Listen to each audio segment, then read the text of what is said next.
안녕하세요. 저는 경기도에서 반찬 가게를 하고 있는 애청자입니다. 지금도 가게에서 열심히 사연들을 들으며 제 사연을 끄적이고 있는데요. 정말 들으면 들을수록 기가 막힌 사연들이 많더라고요. 세상은 넓고 여러 종류의 사람이 있다지만 어쩜 그렇게도 다양하고 파렴치한 사람들이 많은 건지 들을 때마다 놀라곤 합니다. 물론 저에게도 그런 파렴치한 인연이 있긴 했었어요. 그건 바로 다들 예상하다시피 시댁 식구들과 남편이었어요. 전 그런 남편과 이혼을 한 지 8년이 다 되어 가는데요.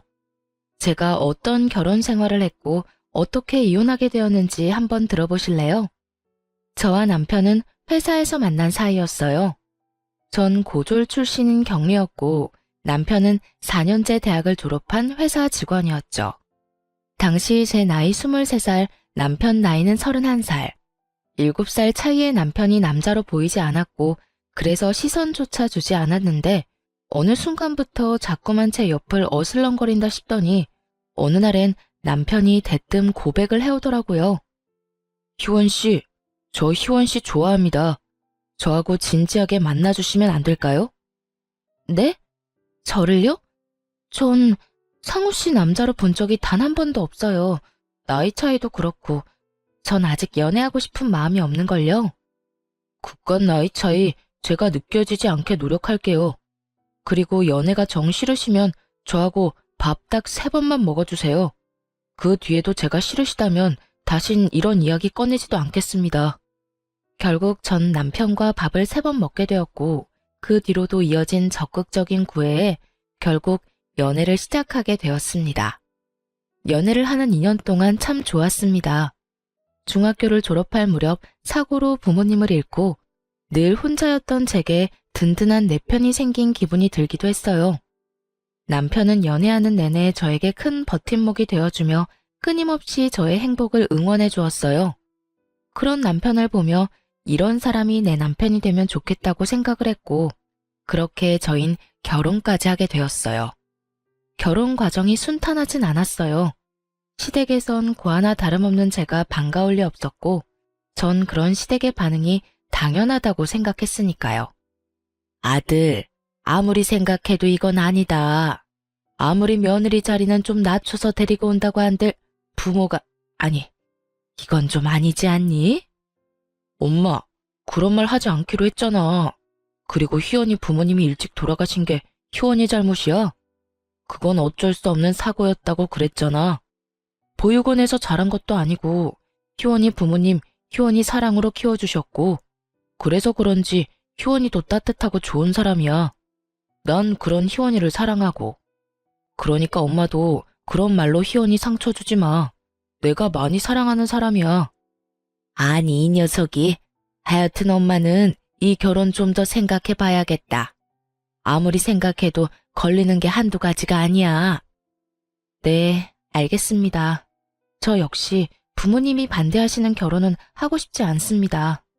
부모님이 반대하시는 데엔 이유가 다 있다고 생각하는 주의라 어머니 말씀 잘 알아들었고 염려하시는 일 없도록 하겠습니다. 남편을 사랑하지 않았던 건 아니었어요.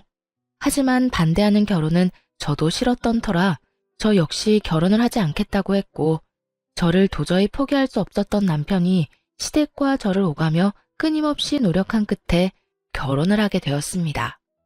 그렇게까지 반대하던 시댁도 결국엔 허락을 했으니 잘 지낼 수 있을 거라 생각했는데 그건 저의 착각이었어요. 결혼을 하고 난 후 시모는 결혼 허락이 무색할 만큼 저를 홀대하기 시작했어요. 처음엔 그 홀대가 참 무섭더라고요. 드디어 저에게도 가족이 생겼다고 생각하며 정말 친부모님처럼 모시고 살고 싶은 마음이 가득했는데 이런 저의 마음과는 달리 저에게 돌아오는 건 모진 홀대였으니까요. 나이가 어려서 애라도 빨리 가질 거라고 생각했더니 그것도 아니고 널 도대체 어디에다 쓴단 말이니? 고아나 다름없어서 보고 배운 것도 없어. 그렇다고 배우기를 많이 배웠나? 고작 고등학교 겨우 졸업해서 회사 격리나 하던 거 며느리로 받았더니 도무지 영 쓸 데가 있어야지. 내 원, 너 임신하려는 노력은 하고 있는 거지? 혹시나 하는 말인데 신혼생활 어쩌고 하면서 임신 미루고 있는 거면 당장 쫓겨날 줄 알아? 아니에요. 남편도 그렇고 저도 그렇고 임신하려고 노력하고 있어요. 그러니까 조금만 더 기다려 주세요. 넌 매번 기다려달라고 하더라. 도대체 언제까지 기다리라는 말인지. 하여튼 난 분명 말했다. 허튼 생각하면 당장 쫓아낼 거라고. 네, 죄송해요. 그 죄송하다는 말도 이젠 지겹다 지겨워. 참 바보 같지 않나요?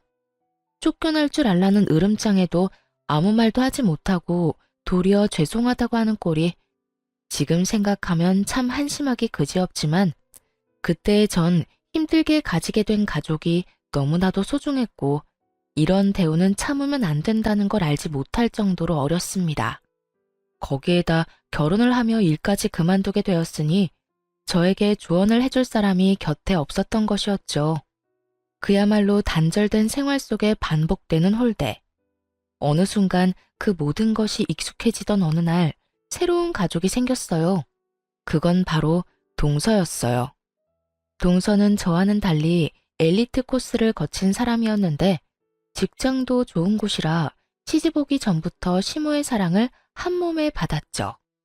결혼 전부터 예견되어 있던 차별은 동서가 시집을 오고 난 후 더욱 심해졌고 특히 명절날이 되면 저는 서러움에 밤새 울기 일쑤였죠.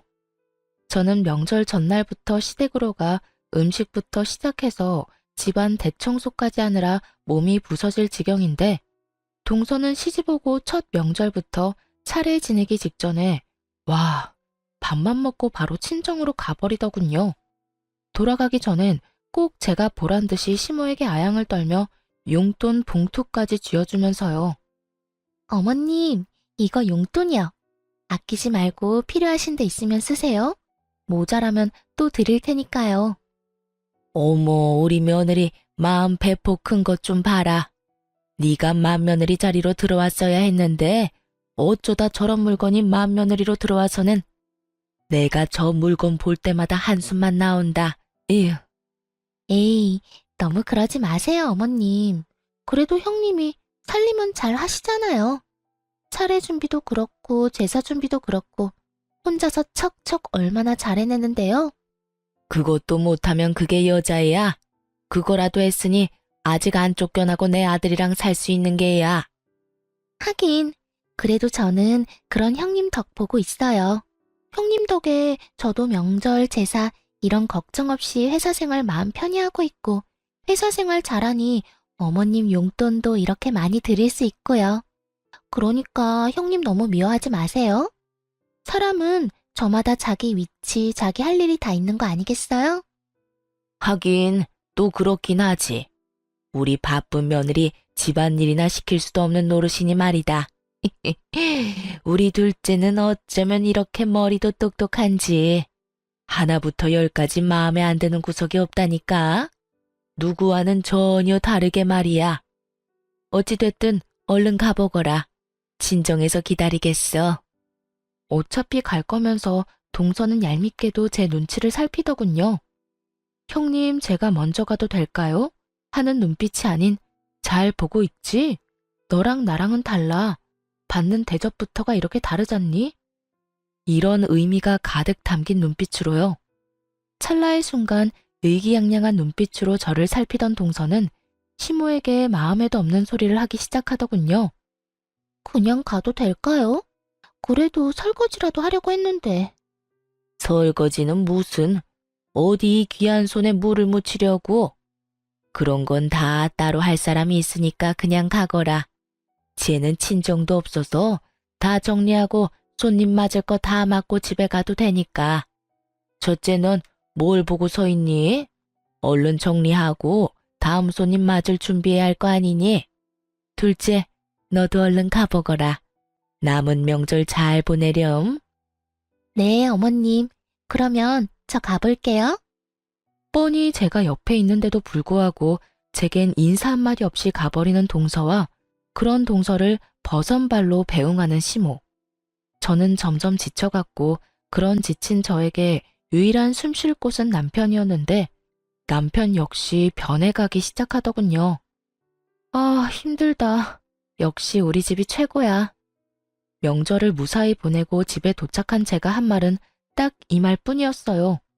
그런데 남편이 그런 저에게 다짜고짜 소리를 지르며 짜증을 내기 시작했어요. 당신만 힘들어? 나도 힘들어. 왜 당신은 매번 일을 똑바로 못해서 엄마한테 싫은 소리를 듣는 거야? 당신이 그렇게 혼날 때마다 나도 스트레스 받는다고. 알아? 제가 혼이 나든 말든 앉아서 음식 간이나 지적하던 남편놈이 이런 말을 하니 참 진정성이 느껴진다 싶더라고요. 시댁을 나서는 그 순간까지도 하하호호 웃던 놈이 누구인지 남편은 단 하나도 기억나지 않는 듯 하더군요. 기막혀 정말? 당신 지금 그걸 말이라고 하는 거야? 내가 뭘 잘못해서 어머님이 날 혼낸다고 생각해? 어머님은 그냥 내가 숨 쉬는 것 자체가 싫은 분인 건 몰라? 뻔히 다 아는 사람이 왜 짜증이야, 짜증이. 그리고 당신이 힘들면 얼마나 힘들고 스트레스 받으면 얼마나 받는다고. 아깐 입이 귀에 걸려서 하하호호 웃었냐? 정신이 나갔지? 난 당신 집에 가면 네 손은커녕 감정이 사라져. 사람을 그렇게 멸시하고 상처 주는데 내가 감정이 남아있겠어? 스트레스? 정작 힘들고 스트레스 받는 사람이 누군데? 불만이 많은가 보다. 그렇게 불만 많으면 진작 엄마한테 그렇게 말하지 그랬어. 우리 집에선 입 꼭 다물고 일만 하더니 내가 미쳤었지. 너 같은 여자가 뭐가 좋다고 애걸복걸하면서 결혼까지 했나 몰라. 재수 씨 좀 봐라. 능력 좋지. 능력 좋으니까 돈 잘 벌지. 자존감 높으니까 똑소리 나지. 무엇보다 엄마가 얼마나 예뻐하냐? 내가 내 발등 찍은 거지 뭐. 누가 할 소린데? 나도 마찬가지야. 당신이 이런 남자인 줄 알았으면 난 결혼은커녕 당신 만나지도 않았다고. 그래? 잘 됐네. 같은 마음이라. 어이가 없더라고요. 싫다는 사람 설득하고 애원해서 결혼한 사람이 누군데 저딴 말이나 해대는 것인지 섭섭한 마음이 들기도 했고요. 그간 남편 하나만을 보며 참았던 전 남편의 모진 냉대 앞에 믿었던 만큼 실망감도 컸고 또 그만큼 오만 정이 떨어져 버렸습니다. 그간 너무 참고 살았던 탓일까요? 아니면 남편을 너무 믿었던 탓일까요?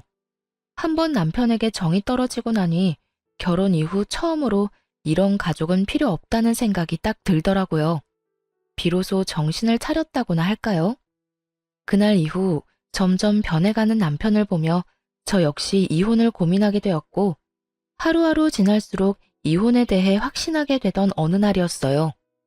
그저 스트레스로 생리가 미뤄진다 싶더니 임신을 했던 것이었죠.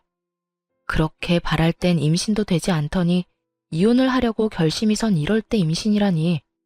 하지만 그런 생각도 잠시 병원에서 아기의 심장 소리를 듣던 그날 저는 이렇게 생각했어요. 드디어 저에게도 진정한 내 가족이 생겼다고. 내가 이 아이를 지켜야겠다고요. 병원을 나서며 전 아이를 위해 가정을 지키기로 했고 남편 역시 제 임신 소식에 정신을 차린 것인지 다시 노력하는 모습을 보여주기 시작했습니다.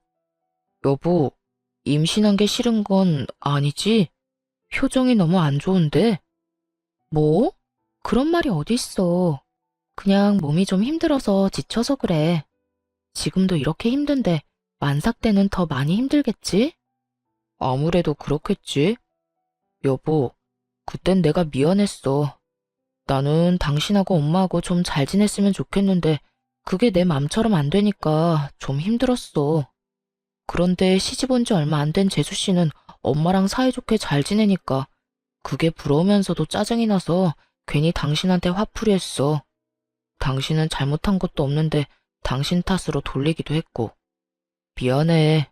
앞으로는 그런 못난 생각하지 않고 당신하고 우리 아기 지켜줄게. 그 말 정말이지? 이번엔 정말 나 지켜줄 거지? 정말이야. 내가 앞으로 변하도록 노력할게. 그래, 그렇게 말해줘서 고마워. 당신이 노력하는 만큼 나도 노력할 테니까 우리 잘 살자. 우리 아기 잘 키워보자. 알겠지? 여보. 남편은 이렇듯 저의 마음을 달래주며 변한 모습을 보여주기 시작했고, 그런 모습을 보며 전 다시 한번 잘 살아보기로 결심했고요. 저의 임신 소식은 시댁에도 전해지게 되었고, 시댁에서도 기뻐해 주시더라고요. 아가, 고생했다, 고생했어. 그동안 아기가 안 생겨서 얼마나 걱정했는데, 이렇게 떡하니 임신을 다 하고, 앞으로 몸 조심해야 한다. 알겠지? 네, 어머님, 감사해요. 시모의 다정한 목소리를 처음 들었다면 여러분은 믿으실까요? 저는 이날을 아직도 잊지 못합니다. 다정하게 아가라고 하며 몸 조심하라고 하던 당부까지도요. 그렇게나 행복했는데 그 행복도 길진 않더라고요. 커리어 때문에 임신은 될 수 있으면 미룬다는 동서가 제 임신 소식을 듣고 덜컥 임신을 해버렸으니까요. 임신이 그렇게나 쉬운 일이라는 걸 저는 그때 처음 알았네요.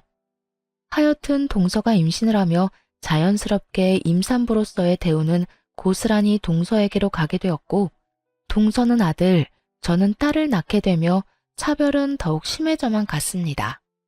저를 무시하는 건 어떻게 해서든 참을 수가 있었지만 제 딸마저 차별당하는 모습을 보며 저는 마치 시한폭탄을 품에 품고 사는 사람처럼 아슬아슬한 날들을 보내고 있었죠. 그러던 어느 날 일이 터지고야 말았습니다. 그 당시 시모의 건강이 조금 좋지 않아 저는 자주 시댁에 들리며 먹거리를 해주곤 했었는데, 그날도 마찬가지로 5살 된 딸과 함께 시댁에 간 날이었어요. 한여름 그 더운 날씨에 땀을 뻘뻘 흘리며 음식을 다 해놓고 나니 동서가 아들을 데리고 시댁으로 들어오더라고요.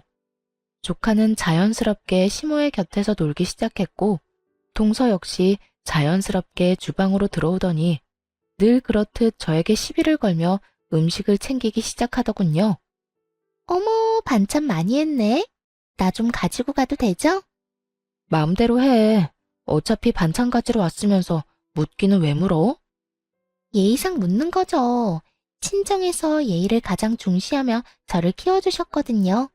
아, 친정 이야기하면 형님이 좀 서글퍼지려나? 그냥 예의를 중시하며 컸다. 이 정도로 마무리하죠. 하여튼 형님, 다른 건 몰라도 음식 솜씨는 정말 인정이에요. 요즘엔 다른 반찬엔 손도 안 간다니까요? 그래서 하는 말인데 집에서 놀지 말고 반찬 가게라도 해보는 건 어때요? 가게 차릴 돈 없으면 내가 빌려줄 수도 있고요. 아, 이자는 은행 이자만 받을게요, 특별히. 다른 날에도 시비를 걸어오곤 했지만 이날은 무슨 작정이라도 한 사람처럼 돌아가신 부모님까지 들먹이며 싸움을 걸어오는데 정말 도저히 참을 수가 없는 지경이었어요. 그렇게 동서의 시비에 한마디 하려는 순간 거실에서 조카의 울음소리가 들리기 시작했어요. 저와 동서는 동시에 거실로 뛰쳐나갔고, 울고 있는 조카를 뒤로 한 채 시모는 제 딸아이의 팔을 잡고 얼굴에 손가락질을 하며 고함을 치고 있었어요. 이 계집애가 어디서 귀한 우리 손주를 밀어? 너 같은 건 맞아야 정신 차리지. 똑바로 서. 시모는 인정사정 볼 것 없이 손을 올렸고, 그 순간 눈이 돌아버린 저는 시모를 밀쳐버리고 울고 있는 딸을 안아 올렸어요. 어머님, 말로 하면 되지 왜 손을 올려요? 맞을만 하니까 때렸다. 이 계집애가 글쎄 우리 귀한 손자를 밀쳐서 넘어졌잖니. 딸, 정말 네가 그랬어? 정말 네가 밀었어? 아니야, 난 안 밀었어. 난 그냥 뒤에 서 있었는데 혼자 넘어졌어. 혼자 장난감 밟고 넘어졌어. 딸아이는 울면서 저에게 사실을 전했고, 그 사실을 뒷받침해주듯 바닥에 망가진 장난감이 떨어져 있더군요. 어머님, 사실 여부는 확인하고 애를 잡든가 했었어야죠. 아니라고 하잖아요. 아니 형님, 해도 해도 너무하네. 아무리 자기 딸이라고 해도 그 말을 다 믿는 거예요? 누가 봐도 거짓말하는 거잖아요. 동서 눈엔 저기 다 망가진 장난감 안 보여? 동서 아들 발밑에 떡하니 있네. 아들이 울고불고 난리치니까 눈이 멀었니? 장님이 돼버렸어? 상황 파악 못하고 소리 질러대지 말고 그 입 다물어. 진짜 눈알 돌아버리게 화난 사람은 지금 따로 있으니까. 처음이었습니다. 시모에게 그렇게 큰 소리를 친 것도, 동서에게 그렇게 거친 말로 화를 낸 것도요. 이런 저의 반응에 놀란 두 사람은 제 말에 반박하고 싶어 머리를 굴리는 듯 했지만, 이렇다 할 말이 생각나지 않는지 저의 아픈 곳인 부모님을 들먹이며 제 속을 긁기 시작했어요. 어머 형님, 무슨 말을 그렇게 거칠게 하세요? 몰상식하게 눈알이 뭐예요, 눈알이? 그러게나 말이다. 이래서 내가 고아 며느리는 싫다고 했던 게야. 부모님 다 돌아가시고 뭘 보고 배웠겠어? 지금도 봐라.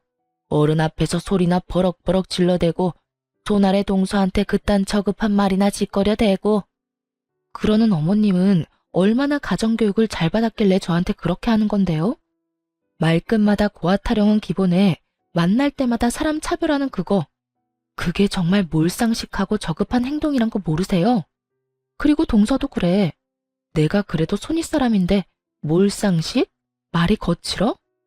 내가 오죽했으면 동서한테 그런 말까지 했을까? 제발 본인 행동이나 잘하고 남 행동 지적해. 알겠어? 저는 그간 쌓였던 울분을 토해내듯 화를 냈고, 그런 제 모습에 동서는 욕을 섞어가며 화를 내더라고요. 내가 뭘 어떻게 했다고 이래라 저래라야? 그러는 네 행동이나 똑바로 해. 사회에서 만나면 눈도 못 마주치련 그래도 형님이라고 형님 대접해줬더니 뭐? 내 행동이나 똑바로 하라고? 어디서 꼴 같지도 않게 고아가 행동 지적이야. 연? 보아하니 욕이 들어먹고 싶어서 안달한 것 같으니까 소원대로 해줄게. 야 이년아, 내가 고아인데 네가 보태준 거라도 있어? 우리 부모님 착오로 한날 한시에 돌아가셨는데 보태준 거라도 있냐고. 어디서 나이도 어린 년이 꼬박꼬박 말끝마다 고아 타령이야? 네 잘난 부모가 그렇게 가르쳤니? 그렇지 않고서야 배웠다는 년이 말끝마다 남의 상처 후벼 파는 짓을 아무렇지 않게 할 수가 있어? 뭐라고? 너 지금 말 다 했어? 꼭 할 말 없는 사람들이 그런 말 하더라. 말 다 했냐고 말이야. 내가 말 다 했다고 하면 어쩔 거고 덜 했다고 하면 어쩔 건데? 뭐 어떻게 하지도 못할 거면서 묻기는 왜 물어? 시간 엄청 많은가 보지? 뭐야? 이 인연이? 할 말이 없으면 그냥 안 하면 되지 왜 욕을 하고 그런데? 누가 욕하면 무서워할 줄 알아? 동서, 나도 욕 잘하고 나도 성깔 있어. 그러니까 앞으로 까불지 말고 나한테 괜히 엉겨붙어서 시비도 걸지 마. 알겠어? 어머님, 저 먼저 가볼게요. 그리고 앞으론 반찬 못 해드리니까 알아서 챙겨 드세요. 정 그대로 집으로 돌아와 버렸고, 퇴근을 하고 돌아온 남편은 단편적인 상황만을 들은 채 저에게 화를 내기 시작하더라고요. 당신 제정신이야? 오늘 엄마한테 대들었다면서? 그뿐이야. 재수 씨한테 욕까지 했다는데. 도대체 왜 그랬어? 당신 그렇게 막 나가는 사람 아니었잖아. 당신 엄마가 그래? 내가 그랬다고? 당신 말대로 내가 그런 사람이 아닌데 그랬을 때는 이유가 다 있지 않겠어? 그러니까 이유를 말해보라고. 당신 딸 오늘 당신 엄마한테 맞을 뻔했어. 그것도 당신 딸은 동서 아들 밀친 적도 없는데 혼자 넘어진 손주 보고 어머니 혼자 오해하시고 5살밖에 되지 않은 손녀를 얼마나 잡아댔는지 알아? 그래서 내가 하지 말라고 소리 좀 쳤어. 그게 그렇게 잘못된 일이야? 그게 배운 거 없이 커서 그렇다는 소리까지 들을 일이냐고. 그리고 내가 먼저 욕한 적 없어. 동서한테 버릇없이 굴지 말라고 하니까 동서가 먼저 나한테 이년저년거리더라. 평소에 나를 얼마나 무시했으면 그런 말을 아무렇지 않게 할 수가 있는지. 아, 나보고 고아라고도 하더라. 내가 그 말 듣고 참고만 있었어야 했어? 제 말을 들은 남편은 충격이 큰 듯 아무 말도 하지 못하고 있더라고요. 그도 그런 것이 은연중에 제가 무시를 당한다는 것은 알고 있었지만 이렇게 심한 모욕까지 당하고 있다는 것은 알지 못했던 터라 더욱 놀란 듯 했어요. 남편은 어찌되었든 시모에게 함부로 한 저에게 화가 난 것은 맞지만 동서의 행동과 시모가 딸에게 한 행동만큼은 절대로 그냥 넘기지 않겠다고 하며 화를 내더군요. 남편은 시모에게 전화를 했고 남편의 닥달에 화가 난 시모의 목소리가 저에게까지 들려오더라고요. 엄마, 어떻게 그럴 수가 있어? 엄마한텐 손자만 손주야? 손녀는 손주도 아니야? 우리 딸이 아니라고 했다며. 우리 딸이 민 거 아니라고 했다는데 어떻게 그 어린애를 무식하게 밀어대? 그래, 그 점은 내가 오해했어. 그래서 미안하게 생각하고 있고. 그런데 사람이 살다 보면 그럴 수도 있는 거지. 그게 뭐 그렇게 큰 문제라고 엄마한테 이렇게 화를 내는 게야? 엄만 지금 그게 미안한 사람이 할 태도야? 그리고 내가 지금 화 안 나게 생겼어? 아까 엄마가 나한테 전화할 땐 엄마 잘못한 건 하나도 말 안 하고 집사람이 엄마한테 말대꾸하고 욕했다는 말만 했잖아. 엄마가 그렇게 말하면 내가 집사람이랑 싸울 거라는 생각은 못했어? 엄마는 내가 이 사람이랑 헤어지길 바라는 거야? 그렇지 않고서야 어떻게 말을 그렇게 전달해? 엄마한테는 내 집사람도 내 딸도 가족도 아니야? 아니, 가족이라고 생각한 적은 있긴 해. 넌 무슨 말을 그렇게 하니? 도대체 네 집사람은 말을 어떻게 전했길래 네가 이런 말까지 하는 게야? 하여튼 못 배운 년이 하는 짓도 어쩌면 그렇게 저급한지. 네 집사람 옆에 있니? 바꿔봐라. 도대체 어떤 말을 어떻게 전했는지 그 입으로 드러나 보게. 적어도 엄마보단 사실 그대로 전했으니 집사람한테 뭐라고 할 생각하지 마. 그리고 집사람한테 그딴 식으로 말하는 것도 그만하고. 이제 이 사람도 한 아이의 엄마야. 거기에 맞는 대우 정도는 해주라고. 남편은 전화를 끊어버렸고 단호하게 끊은 전화만큼 화가 단단히 나 보이더군요. 그 뒤 남편이 어떻게 할지는 남편 문제였고 전 그 길로 시댁의 발길을 끊어버렸습니다. 시댁 하나 끊어냈을 뿐인데 여유 시간이 생기다 못해 넘쳐나더라고요. 그간 틈만 나면 호구짓거리를 하고 사느라 아이를 어린이집에 보내고 난 후에 주어지는 여유로운 시간을 즐긴 적이 없었던 것이었어요. 그 여유로운 시간이 좋으면서도 그 시간을 처음 가져보는 제가 얼마나 한심하고도 불쌍했는지 모릅니다. 예쁨 한번 받아보겠다고 그 고생을 했는데 결국엔 예쁨 한번 제대로 받지 못하고 연까지 끊어버렸으니 말이죠. 어찌되었든 그제라도 주어진 시간을 잘 쓰자는 생각이 들었고 어느 정도 쉬고 나니 그저 놀기보단 뭐라도 해보고 싶다는 생각이 들더라고요. 그때 동서의 말이 떠올랐어요. 다른 건 몰라도 음식 솜씨만큼은 최고라는 그 말이요. 동서 입맛이야말로 까다롭다는 걸 누구보다 더 잘 알던 저였기에 전 반찬 가게를 열기로 마음먹게 되었어요. 남편의 도움을 받을 수도 있었지만 그러지 않았습니다. 전 그간 쓰고 남겨뒀던 부모님의 유산으로 자그마하게 반찬집을 열게 되었고 딸을 케어해야 한 탓에 긴 시간을 쓸 순 없었지만 시간 대비 꽤 괜찮은 수익을 얻을 수 있었어요. 하루가 다르게 매출은 올라가고 있었고 전 활기를 되찾으며 자존감도 되찾고 있었습니다. 이런 저의 변화를 남편은 눈치채지 못하고 있었는데 그 당시 남편은 이런 저의 변화를 알 노력조차 하지 않을 만큼 가정에 관심이 없었어요. 여보, 저기 나 할 말이 있는데. 나 피곤해. 중요한 말 아니면 나중에 해. 늘 이런 식이었던 터라 반찬 가게를 하고 있다는 사실조차 말할 틈이 없던 상황이었죠. 그렇게 비밀로 할 생각도 없던 비밀이 생기는 사이 남편의 행동은 점점 이상해지더군요. 외박을 한다거나 퇴근 시간이 늦어진다거나 하는 일은 없었지만 딸을 대하는 행동이 달라졌달까요? 다른 건 몰라도 딸에게만큼은 진심으로 잘 대하던 남편이었는데 그마저도 소홀해진다 싶더니 어느 순간부턴 딸과 눈조차 마주치지 않는 날들이 길어지더라고요. 저는 직감적으로 남편에게 다른 여자가 생겼음을 알아챘고 저의 예상대로 남편은 다른 사람도 아닌 회사 격리 직원과 바람이 났던 것이었어요. 많이 본 상황에 그저 웃음만 나더라고요. 다른 사람도 아닌 제가 과거에 일하던 그 자리에서 지금 현재 일하고 있는 격리라니 어이가 없기도 하고요. 제가 결정적으로 남편의 외도를 알게 된 것은 편지였어요. 글쎄 상간녀가 40대 유부남 남편을 위해 쓴 편지를 남편의 옷가지에서 발견하게 된 것이었죠. 그중 뇌리에 담긴 구절이 있습니다. 자기야, 우리는 이렇게 사랑하고 애절한데 우리의 사랑을 마음껏 드러내지도 못하는 이 현실이 너무 슬프다.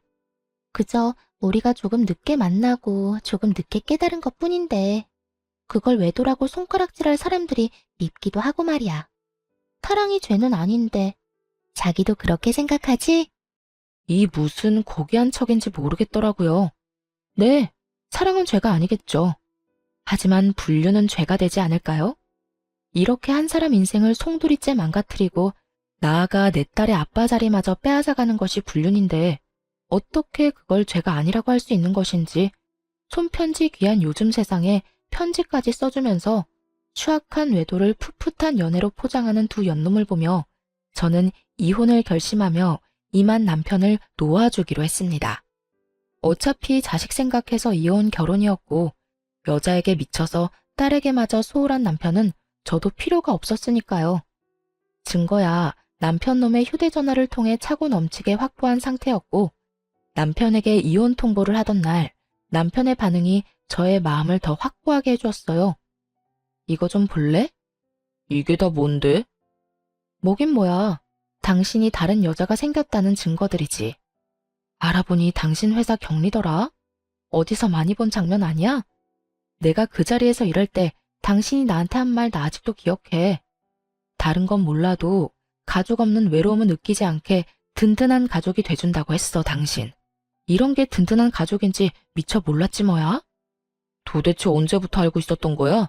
혹시 내 뒷조사했어? 뒷조사는 무슨, 이 편지 옷에다 넣어두고 안 뺐더라? 이 정도면 그냥 들키고 싶어서 안 달란 거 아니야? 아, 그게 거기 있었어? 어쩐지 아무리 찾아도 없더라고.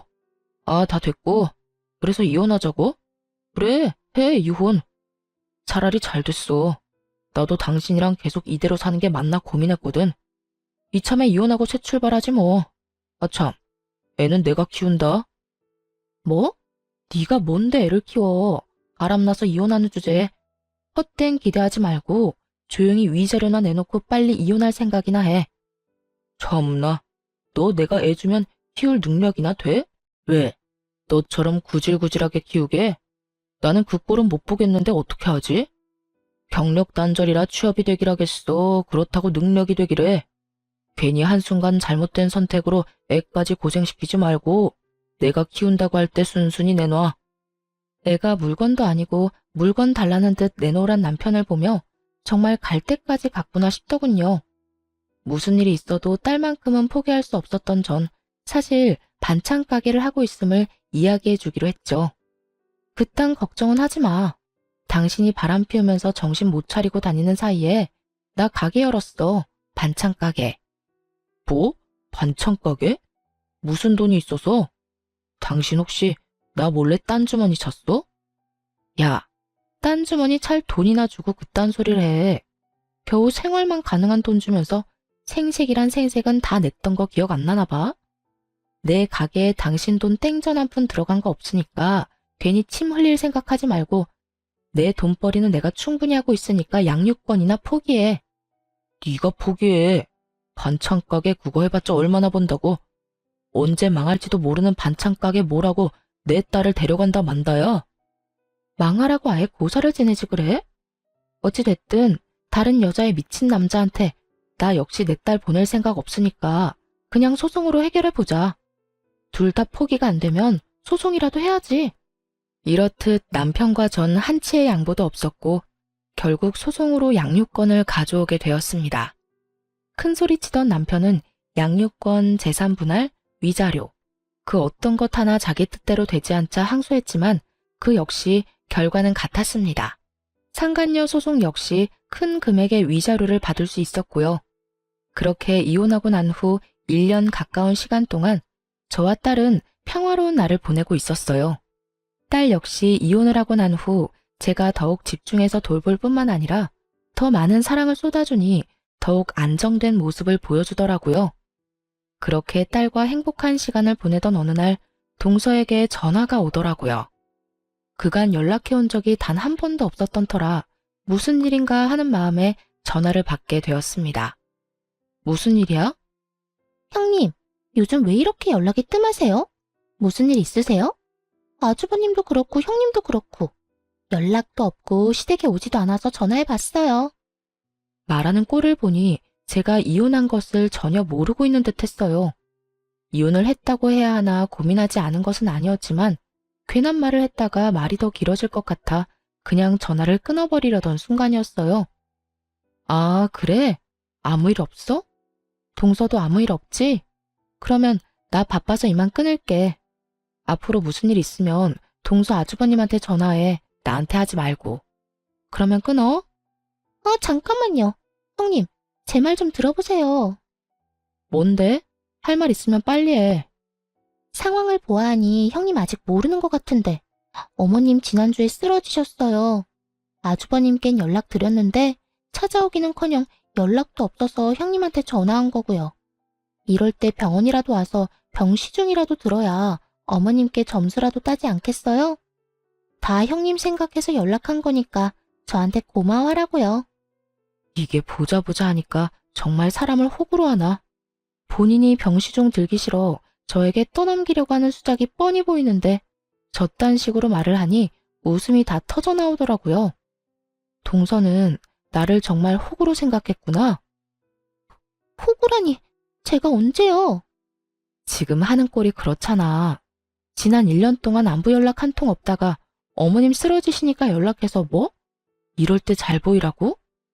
차라리 솔직하게 동서가 병시중 들기 싫으니까 나한테 도와달라고 부탁이라도 하든가. 이게 뭐야, 속보이게? 동서도 참 알만하다. 그래요. 형님이 그렇게까지 말하니까 솔직하게 말할게요. 저 어머님 병시중 들 생각도 없고 들어야 할 필요도 못 느끼겠어요. 제가 맏며느리도 아니고 엄연히 맏며느리가 따로 있는데 왜 제가 그런 힘든 일을 해야 해요? 그렇게 힘든 일은 능력도 없고 할 일도 없어서 시간이 남아도는 형님이 해야 하는 일 아니냐고요. 제가 누누이 말했었죠? 사람마다 맞는 위치와 해야 할 일이 있다고요. 지금 형님이 해야 할 일은 어머님 시중 드는 일이라고요. 할 일이 없기도 하고 능력도 없는데 거기에다 맏며느리, 딱 형님 일이잖아요. 정말 난년은 난년이다 싶더군요. 그렇지 않고서야 어떻게 저런 얄밉고도 말 같지 않은 말을 사람 말같이 할 수가 있는지 대단하다는 생각이 들었으니까요. 동서는 확신에 찬 목소리로 저에게 호구짓을 강요하고 있었고 전 그런 동서에게 통쾌한 사실을 알려주기로 했습니다. 듣고 보니 다 맞네. 할 일도 없고 능력도 없고 거기에다 맏며느리가 어머님 시중해야 하겠네. 그렇죠? 그렇다니까. 그러니까 당장 내일부터, 아니, 오늘부터 와서 어머님 시중 좀 드세요. 무슨 노인네가 아파서 그런가 얼마나 꼬장꼬장한지 내가 정말 미쳐버리기 직전이라고요. 동서, 나 못 가. 난 이제 그 집 맏며느리 아니거든. 네? 그게 무슨 말이에요? 몰랐나 본데 나 이혼한 지 1년이 다 돼가. 그 빌어먹을 인간이 바람나서 이혼했는데 상황이 이렇게 되고 보니 그 인간이 내 인생 꽃피게 해주려고 바람까지 피워줬나 싶네. 그 덕분에 노인네 병시중은 피할 수 있었으니 말이야. 그 인간한테 감사할 날이 다오네. 정말 그렇지 않나요? 만약 그때 남편이 바람을 피우지 않아 이날 이때껏 살고 있었다면 제가 꼼짝없이 그 병시중을 들어야만 했을 텐데 하필 그 타이밍에 저에게 딱 들켜 이혼을 해버렸으니 말이에요. 그 순간 얼마나 기분이 좋은지 저는 신나게 웃어버렸고 동서는 믿을 수 없다는 듯 고래고래 소리를 지르며 발악을 하더라고요. 지금 웃음이 나요? 지금 이 상황이 웃기냐고. 누구 마음대로 이혼하고 난리야? 바람 피운 게 뭐 대수라고 이혼을 했냐고. 이제 어떻게 해. 꼼짝없이 내가 저 노인네 떠맡게 됐는데 이제 어떻게 하냐고. 지금 일주일 병시중도 끔찍한데 앞으로 어떻게 해? 그 순간이었어요. 동서가 미쳐 날뛰는 소리와 함께 서방님의 목소리가 들려오더라고요. 이게 다 무슨 소리야? 당신 지금 우리 엄마한테 노인네라고 했어? 끔찍! 당신 우리 엄마 시중 드는 게 그렇게 끔찍했어? 아니, 그게 아니라 여보.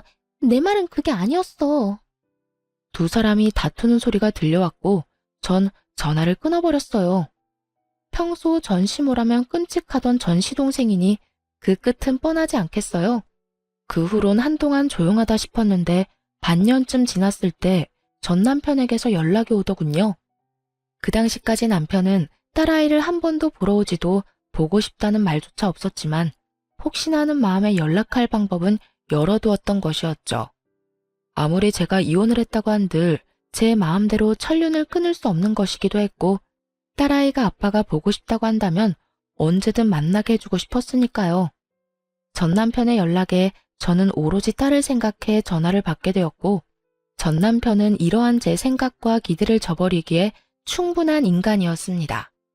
여보, 잘 지냈어? 우리 딸은 잘 지내지? 못 지낼 이유가 없으니 잘 지내지. 이때껏 연락 한 통 없더니 왜 전화했어? 그게 우리 엄마 편찮으시다는 이야기 들었지? 재수 씨가 당신하고 통화했다고 하던데. 그게 왜? 그냥 솔직하게 이야기할게. 사실 나 그 여자랑 헤어졌어. 당신이랑 이혼하고 결혼은 따로 안 하고 같이 살긴 했는데 글쎄 그 여자가 우리 엄마 쓰러졌다는 소식 듣더니 사람이 변하더라고. 계속 짜증만 내고 밖으로 돈다 싶더니 내가 엄마 모시고 싶다는 말 꺼내자마자 집을 나가버리더라. 내가 어이가 없어서.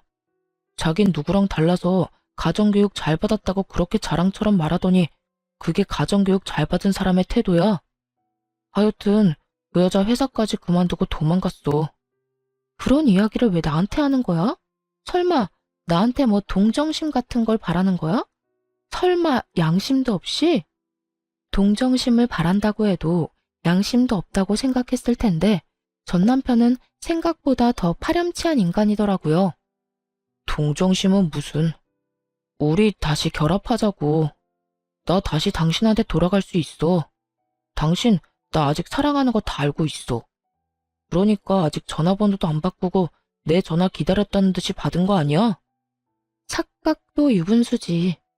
아이 생각해서 연락할 수단을 막지 않고 아이 생각해서 전화 한 통 받은 것이 어떻게 사랑으로 변질될 수 있는 것인지 전 남편의 뇌 구조가 궁금해질 지경이었어요. 여기까지만 해도 기가 막히고 코가 막히는 지경인데 그 다음에 흘러나오는 남편의 말은 더욱더 가관이었습니다. 이 와중에 조건도 있어? 당신이 우리 엄마 좀 모셔줘. 동생네도 이혼할 것 같더라. 재수씨가 뭐 엄마 욕을 하다가 들켰다나 뭐라나. 잘 풀려서 이혼까진 안 한다고 하더라도 당신도 알다시피 재수씨는 능력이 좋긴 하지만 싹수가 없잖아. 아픈 우리 엄마 탈들이 모실 사람은 안 된다 이거지. 그러니까 당신이 좀 모셔줬으면 좋겠어. 엄마가 특별히 우리 엄마 집에 들어와서 살아도 좋다고 했으니까 엄마 집에서 새 출발해보자. 얼마나 의기양양하게 큰 인심 쓴다는 듯 이야기하는지 모르는 사람이 본다면 제가 제발 같이 살아달라고 죽어라 매달리고 있는 상황이라 착각할 만큼 당당하더군요. 화도 나지 않았어요. 도리어 어이가 없어 웃음이 다 나더군요. 저는 한바탕 크게 웃어주곤 남편에게 이렇게 말해주었습니다. 야, 정신 차려. 머릿속에 얼마나 꽃받치면 그딴 말도 안 되는 생각을 하고 있는 거야? 요즘 드라마 작가라도 하니? 어디서 이상한 막장 결말을 쓰고 있어? 뭐? 너 지금 말 다 했어? 내가 돌아가 준다고 하면 고맙다고 절은 못할 망정 뭐? 정신 차리라고? 나라고 네가 좋아서 돌아간다는 줄 알아? 다 네가 불쌍해서 그런 거야. 부모도 없고 애 혼자 키우는 이혼녀. 누가 봐도 불쌍한 너한테 내가 큰 인심 쓰는 거라고. 야, 이 미친놈아. 그딴 인심 필요도 없거든? 마지막으로 한 번만 말할 테니 잘 들어. 네가 돌아오고자 하는 네 가정은 이제 없어. 진작 우린 끝났고 끝난 관계에 다시 시작은 없다는 말이야. 그러니까 네 엄마는 네가 알아서 모셔. 정 안 되면 요양원에 모시던가. 그 김에 너도 입원 좀 하고. 착각도 그 정도면 중증으로 보이니까. 아참, 그리고 내가 네 연락을 받은 건 내 딸 때문이었어. 나한텐 네가 갈기갈기 찢어 죽여도 모자란 놈이지만 내 딸한텐 아빠니까. 그런데 너 하는 꼴 보니까 이젠 다 필요 없겠다. 나 전화번호 바꿀 거야. 그리고 내 딸도 너 같은 아빠는 보고 싶지도 않다고 하니 앞으로 다신 연락 닿는 일 없도록 하자. 혹여나 길거리에서 마주치더라도 아는 척도 말고. 그게 네가 할 수 있는 아빠로서의 마지막 일이라고 생각하고 우리 좀 잊고 살아. 전 전화를 끊어버렸고 바로 번호를 바꿔버렸습니다. 혹시 모르는 상황에 대비해서 전 남편의 번호 역시 차단해버렸고요. 그렇게 인연은 끊어졌고 7년이란 세월이 지났네요. 하루하루는 참 길었는데 돌이켜보니 시간 참 정신없이 빠르게 흘렀다 싶어요. 딸은 어느새 중학생이 되었고 사춘기가 오는가 싶더니 요즘엔 또 사랑스러운 딸의 모습으로 돌아왔어요. 친구들과 시간을 보낼 때도 있지만 꽤 많은 시간을 가게로 와 저와 함께 시간을 보내주기도 하는 마음 깊고 착한 딸입니다. 전 늘 딸에게 아빠가 보고 싶다면 엄마는 신경 쓰지 않고 만나라고 하지만 딸은 그저 웃을 뿐 따로 아빠를 만나고 있는 것 같진 않아요. 그 어린 나이에 상처를 받은 것인가 하는 생각이 들기도 하지만 딸의 말론 아빠의 기억이 흐릿할 뿐더러 좋았던 기억도 별로 없어 굳이 만나고 싶지 않다고 슬그머니 자신의 마음을 전해오더군요. 전 그런 딸이 때론 안쓰러울 때도 있지만 그럴수록 딸과 더 많은 시간을 보내려고 노력하며 지내고 있어요. 반찬 가게는 제법 자리를 잡았고 더 큰 평수로 옮긴 지 2년이 되었네요. 전 이제 곧 식당 오픈을 앞두고 있습니다. 새로운 일을 시작하기 전에 과거를 여기의 사연 열차에 털어버리고 가벼운 마음으로 열심히 살아가 보려고요. 다들 응원해 주실 거죠? 지금까지 제 긴 사연 들어주신 여러분들 감사합니다. 좋은 하루 되세요.